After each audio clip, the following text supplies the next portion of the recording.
How do we handle all the tragedies regarding the ice storm we've seen in the eastern U.S. as Christians? I'll talk about that on this episode of Rooted and Reformed.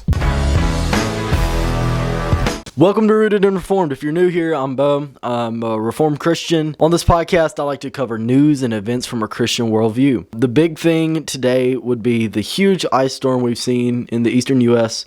I'm gonna start off by reading this article from The Guardian. It says, cold weather across the eastern U.S. has been the likely cause of at least 49 deaths in the past week. At one point, about 213 million people were under some sort of winter warnings. So we obviously seen great tragedy from the 49 deaths in this ice storm. I think there's a lot to consider. Firstly, the sovereignty of God. We know that God works all things out for good. Even what the enemy sometimes means for evil, the Lord turns for good. So even in the tragedies, we can glorify God and enjoy Him. With that being said, we need to be in prayer for these families of the 49 people mourning their loss, that they would come to the knowledge of the truth. There's also a thought of the importance of evangelism, because some of these 49 people, if not all of them, faced eternal condemnation when they died. Eternal conscious torment. I'm reading a book by Greg Gilbert called What is the Gospel? And it's going through God, man, Christ response. And it's talking about the depravity of man and how we deserve hell. And I recognize the terribleness of hell, the eternal conscious torment, like I said. But just reading that book and getting reminded of how terrible it is, I think was important. So we understand the consequences, so we can be more evangelistic. Like, let that be our motivation. Like, that's where they're heading. So we need to be sharing the gospel with people. It's not our job to save them, because we know that's only the work of Christ and Christ alone. But it is our job to follow the Great Commission and to share the gospel to the ends of the earth. And so it was kind of a thought for me, that the seriousness of hell, and it's not a joke, and we need to treat it like it's not a joke. Instead of standing by and not talking to people about this, we need to be sharing the gospel with everyone. Talk to your unsaved friend. Talk to your unsaved neighbor. And that goes for me too. I like the analogy of, if someone's in a house that's burning down, you would yell at them, get out.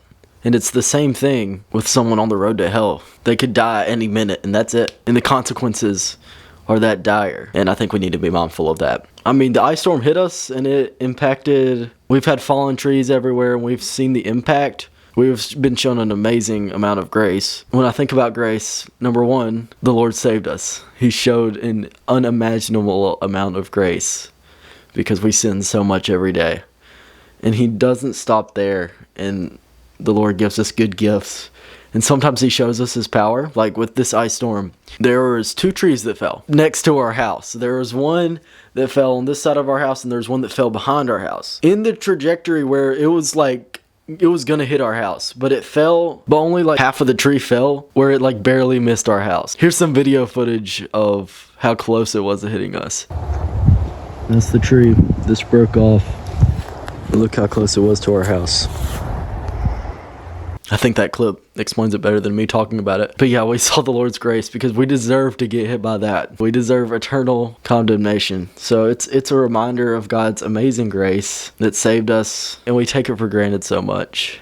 How much of God's daily grace do we take for granted? Every breath is a gift from Him, and we just throw it away oftentimes. Myself especially, I take all of this for granted, like I deserve life in the first place. But yeah, that was our experience of the ice storm. Spent most of the week cleaning up trees and branches. Nothing was hit on our land. It was amazing. Our driveway had trees all over it, but that's nothing. 2 families from our church came to our house and just hung out. We all sat by the fire and talked, and it was the best. I love hanging out with my church, and it's like family to me. So it felt like a holiday or something. It was just so great. Everybody just hanging out together. It was a great time of fellowship and a good reminder of how good it is to have the church. So we had a lot of fun with them. So once again, we see in the midst of all the ice storm tragedies that God's working things for good, and just remember His grace, and remember that there are people out there that need to hear the gospel. Those are my takeaways from the whole thing. So it's tragic, but also God is so good. So that would wrap up the news and events for this episode.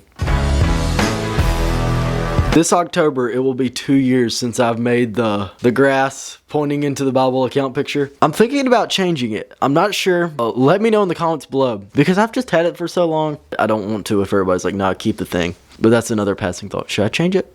I think it's time for a change. That's up to y'all.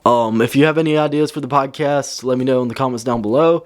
If you enjoy this, make sure to leave a like. Dislike it if you don't like it. Make sure to leave 5 stars if you're listening on the podcast app. Do the opposite if you didn't, because we are pro honesty here. With all that being said, I will see you in the next episode of Rooted and Reformed.